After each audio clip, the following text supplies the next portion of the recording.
You're locked in to the hottest station on the planet. Resistance is futile. The revolution has begun.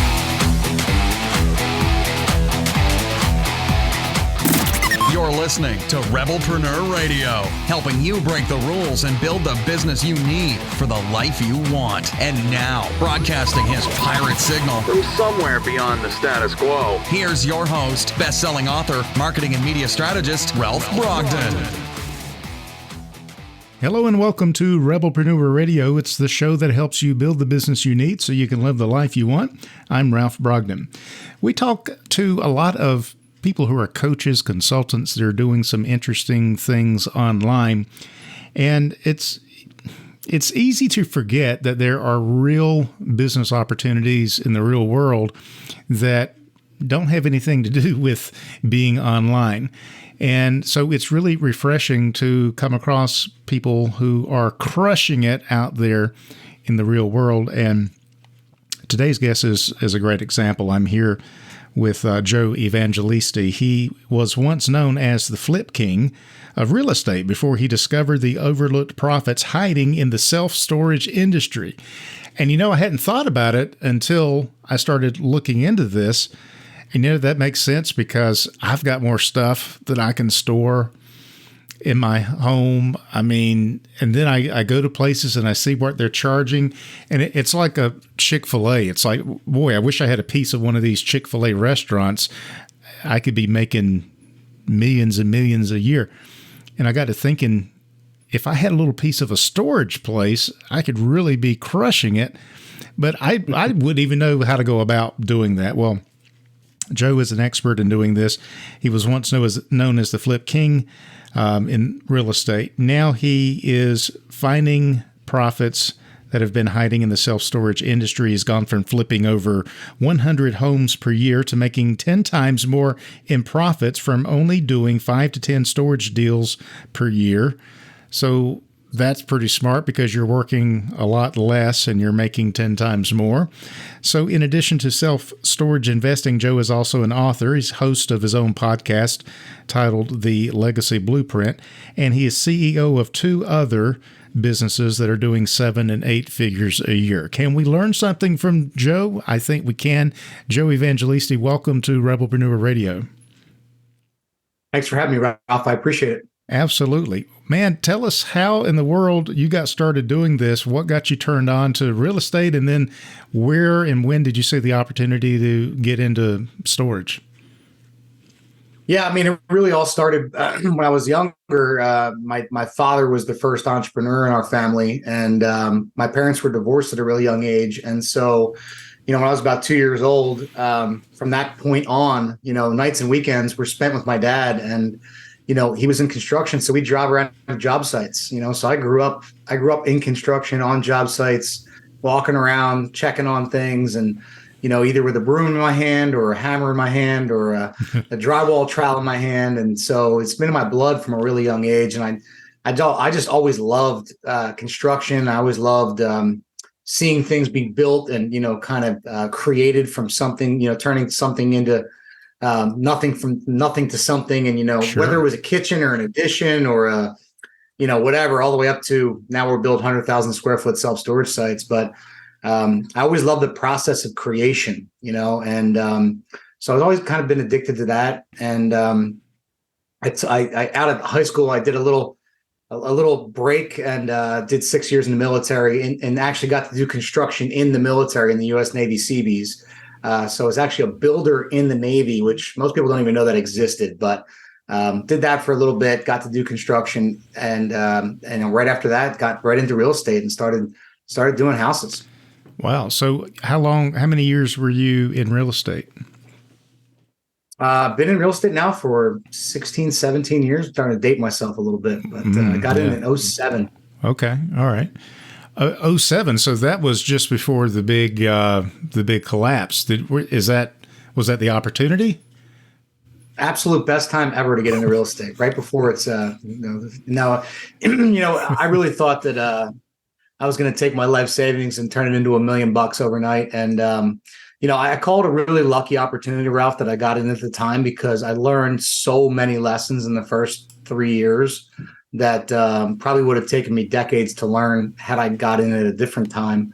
But it taught me a lot. We flipped our first 3 houses, and before I could even sell the first one, the market really softened, and then it took a massive turn, and then it just, the rug got pulled out from underneath of us. But it taught me to pivot and course correct. And I thought I was going to be a flipper, just buy, fix, and flip and resell for a profit. And I woke up 18 months later and I was a landlord, and I had tenants, and I had to stabilize the asset, go back to the bank and ask for long-term loans. And I say I learned a lot because I didn't get any of my initial capital back, so I had to figure out ways to continue to do the business creatively with no cash. And so it led me to working with private lenders and buying properties more creatively through creative financing and some other methodologies that we learned to use for over a decade. And ultimately, we did hundreds and hundreds of deals from that point with those methods that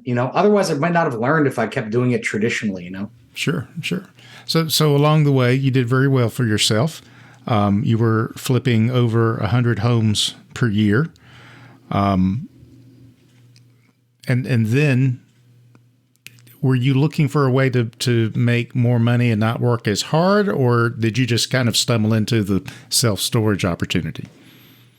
Yeah, I mean, first of all, I think our best year was 88 houses. We got close to 100, right? Okay. But and it sounds a lot more. That's pretty amazing. I mean, that's yeah.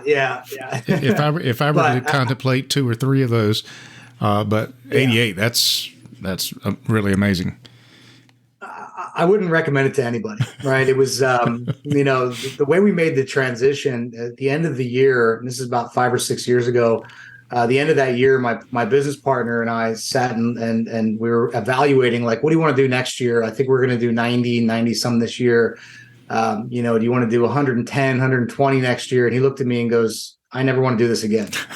And I was like, thank God you said that, right? Because, I feel the same way. This was the most stressful year of my life. And, I had some takeaways from that. I realized it's a very transactional business. First of all, it's not a bad business. It's a great way to learn how to run a business and how to understand real estate and understand transactions. And, I don't tell people not to do it. I would have transitioned earlier had I known the magic of commercial and the scalability and that type of thing.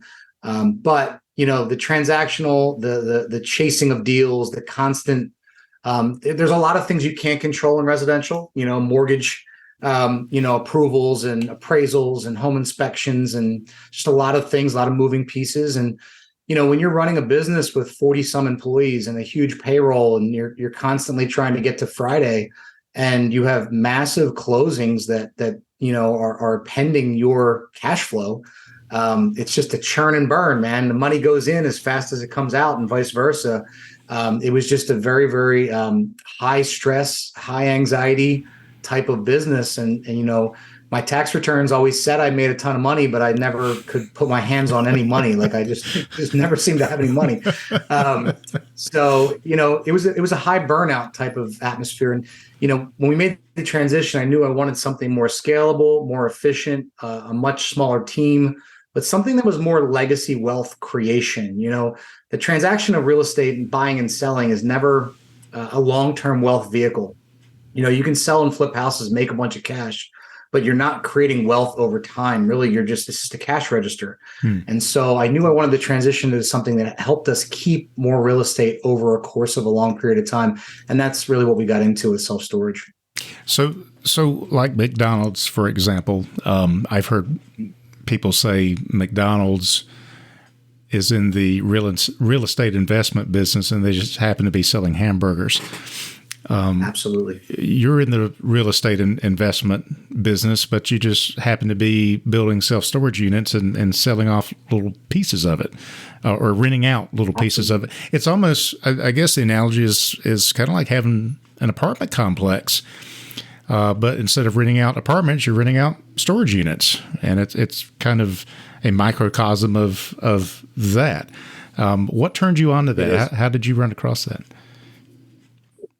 Well, I got turned on to it through a myriad of different conversations, but I'm glad you brought up the apartment analogy because a lot of my friends to this day are still in apartments. And, one of the comparisons that we made was, let's do apartments. And one of my mentors at the time said, look, self-storage is concrete, steel, and asphalt.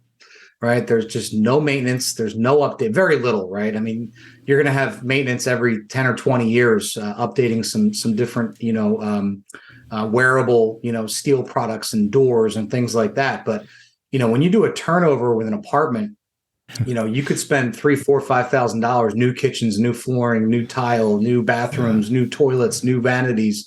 When you do a turnover with a self-storage unit, what are you doing? You're sweeping it out. You're sweeping it out, you're taking a blower, you're blowing out the dust, and it's ready to rent. And instead of taking maybe 3, 4, 5 weeks to make ready, sometimes it's taking 3, 4, 5 hours. And so the difference is very, very noticeable. It costs a lot less to build. The rents are not comparable, but in proportion, the cost basis is a lot better in self-storage. And, for me, the management, the maintenance, and the overhead is just so much more sustainable, and the profit margins are better. So, it's a very much a boring business. Nobody takes pictures of self-storage and says, look at this amazing pool or this amazing bathroom, because they're just metal boxes. But, I've heard it said like it's not a sexy business, but the numbers are sexy. Right. And so that's the part that excites me about it. Well, 10 times the profits and only doing 5 to 10 storage deals per year. So the numbers speak very well for themselves. So your approach, is it to build and then promote, or are you looking for existing things to take over, or a combination? Yeah, we're really pure developers. So Okay. very much kind of like your McDonald's model you had mentioned earlier. Again, good analogy. We're gonna buy that real estate.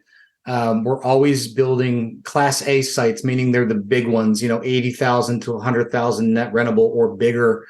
Your Cube Smarts, your Extra Space, your public storage type facilities. And the little known fact that most people don't realize is a lot of those companies, short of public storage, owns most of their stuff, but like your Cube Smart only owns about 50 to 60% of their assets. So when you see a sign that says Cube Smart, 40, 50% of those signs are owned by people like me. So it's very much the McDonald's model where they own it and they get a Cube Smart to manage it. They control the real estate. They own the real estate with partners, of course. I have, fellow investors that come along to do it with us. But we're just putting tenants in place, getting management to take care of it, and, kind of sit back and let the asset manage itself and cash flow. It sounds like a nice, boring cash flow machine, which is what which is what you want. If you want something exciting, try a franchise. Because you got lots of excitement, but you've got a ton of work. When you get to a place where you want predictability, sustainability, reliability, and you're willing to trade a little bit of quote unquote boring for that, I think the trade-off is well worth it. If it's so profitable, how come everybody's not doing this? Yeah, I would agree with everything you just said, and I think for a lot of folks, they don't know about it. I think it's not been popular until the last few years. It's actually gotten quite a bit more popular in the last 2 or 3 years. It's become more of that like first Class A type of commercial asset to look at. Pre-COVID, retail and office were huge. Apartment buildings were the thing. That was the sexiest asset class to be in before COVID. Still very competitive. But luckily through COVID and post-COVID, everyone's talking about self-storage. So if you're in the commercial sector, it's what everyone's talking about right now. And, it is kind of competitive. There are a lot of people getting into it, a lot of people transitioning into it. A lot of developers that used to do multifamily or do office projects or retail projects are now looking at self-storage as an alternative. And so, it's great on one hand because it's shined a lot of light on the industry. But it's challenging in that it's much harder to find sites, and you got to be really good about underwriting and finding the right locations to build so that your model and your success rates go up. Yeah, that I'm glad you mentioned that, because that brings me to the next question I had in mind. It seems like, at least in my area, that every time you look, there's a new self-storage place going up, and these places are huge. What is the growth potential here? I mean, how much opportunity is out there to find a place, buy the real estate, put it in a central location where the demographics and the population and the growth, it all matches? Is it kind of like the Wild West, or is it more limited than that now? There's still an absolute ton of opportunity, but you got to be really smart about where you're going to go. When I started 4 or 5 years ago, one of my mentors said to me, Joe, you could take a dart and throw it at a map of the United States and build a self-storage there and be successful. It's not quite like that anymore. And nor have we ever wanted to do that. Our goal has always been be in the top 15% of MSAs, the best locations, the best sites. That's always what we're striving for. But it's not quite like that anymore. The challenge today in today's market is if you build a self-storage in most places. Now, there are some places that are oversaturated. Most major MSAs have pockets of areas that need self-storage.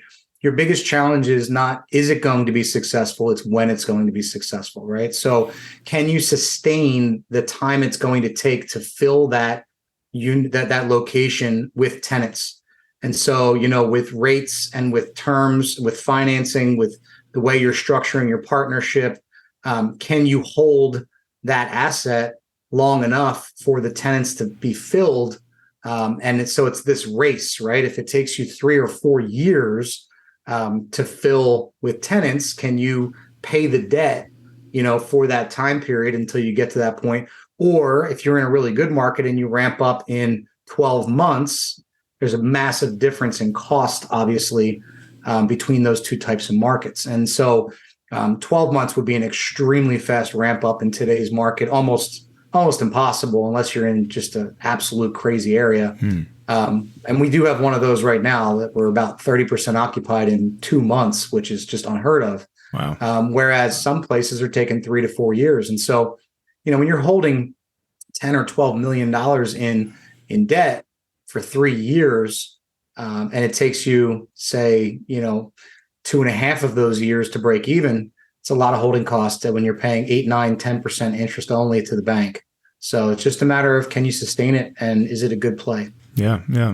Lots of things to be considered. So you're not just the self-storage expert. You're also an entrepreneur, obviously, but a coach. So what is your coaching? What are you helping people to be able to do with the knowledge and the skill set that you've obtained? Yeah, really, most of my coaching is helping folks unlock what's already inside of them, right? So many of us have the ability, we have the drive, we have the knowledge, we have a lot of the tools that we need to be successful. And really, this comes from years of myself being in coaching and being in masterminds and surrounding myself with great coaches, and really taking years myself to unlock my true potential and understand that what's holding me back from being successful. And a lot of it is mindset. A lot of it is who I'm surrounding myself with. A lot of it is what I'm listening to, what I'm feeding my brain, how I'm positioning myself for success, the people I'm surrounding myself, the conversation, the podcasts I'm listening to, all those type of great things, right? And so my coaching is really designed around that. It's unlocking the potential that's already within people. And so it's 5 core principles that I get into that help them really unlock those things that are within them. And then, a small percentage of that is helping them make good connections, helping them figure out who they need to know.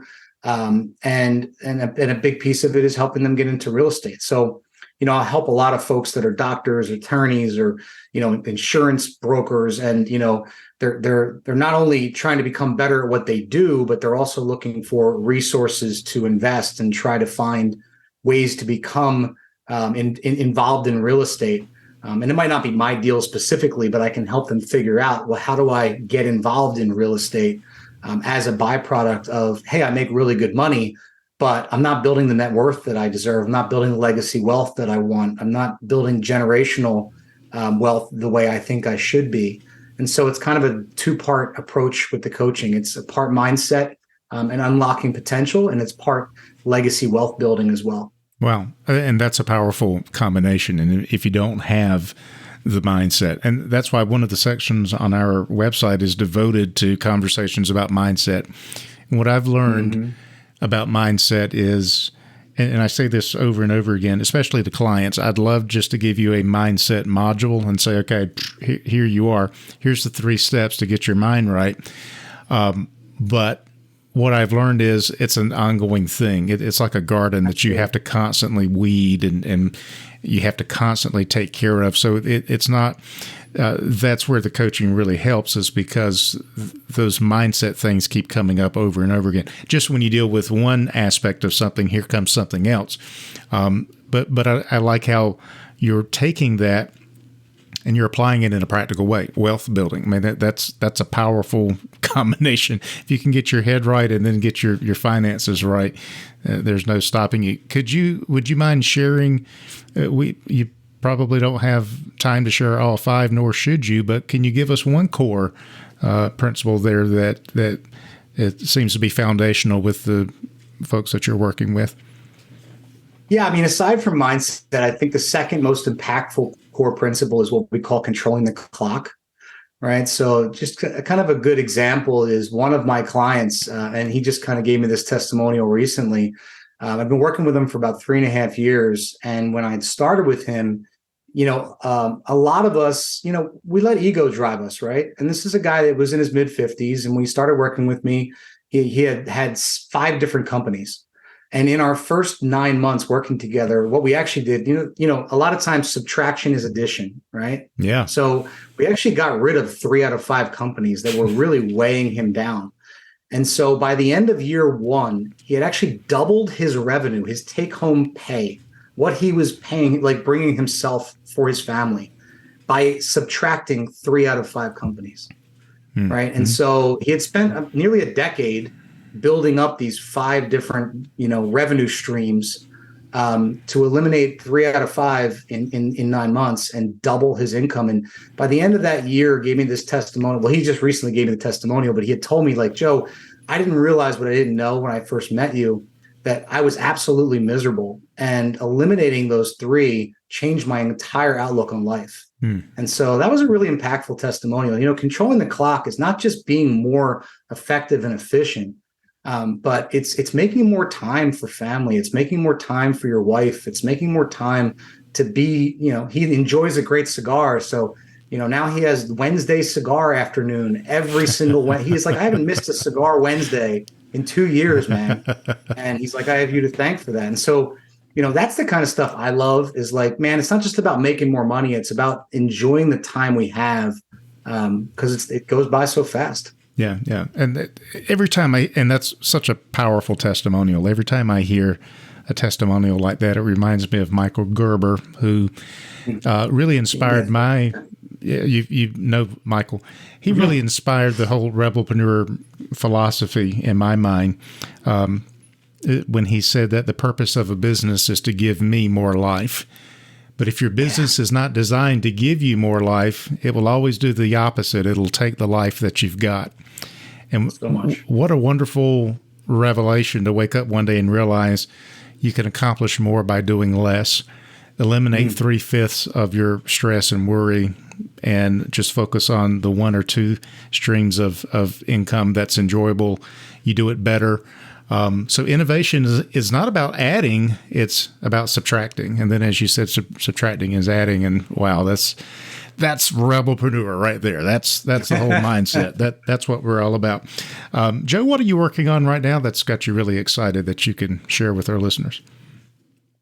Yeah, I mean, we're really working on ways to scale the development side. We're working with a couple different, I would call them more like joint venture partners that can help us. My goal is to build 20 self-storages a year, which, that big picture, that's like $400 million a year in self-storage, which, I'm not using that number to like impress anybody. It's just internally, it's a lot of development, right? It's a lot of construction. And so, getting the right partners in hand to do that. Our team is built to build those. It's just a capital bottleneck. So we're very close to having 2 or 3 of those partners in line. And I'm just really, really excited right now to do that almost in the face of this, whatever they want to call recession, or, because it almost doesn't matter what happens in the economy, that these sites where they're at and being selected properly will make sense with the right capital partners. So it's kind of like we're in the face of doing that while everyone else is kind of restricting. We're on the go button right now. So I'm kind of excited about it. Yeah. Another maverick mindset, another Rebelpreneur approach. I love it. So Joe, how can people reach out to you if they want to find out more about your coaching or your financial consulting and mentorship and how that all works together? What's the best way to reach out to you? Yeah, our website is simple. It's investwithlegacy.com, and all of our stuff's on there, our legacy deals and, all of our projects and everything else is on that site. Wonderful. Investwithlegacy.com, and we will have that website address linked from the Rebelpreneur website as well. So, Joe, I really appreciate you being on the show today. Any final thoughts or words of wisdom you'd like to leave our listeners with? No, listen, just go out there and take action in the face of adversity. I think it's a great show, and I really appreciate you having me on, and I love what it stands for, so I appreciate it. My pleasure. Thanks so much, Joe Evangelisti. It's investwithlegacy.com, and appreciate you sharing your wisdom with us today on Rebelpreneur.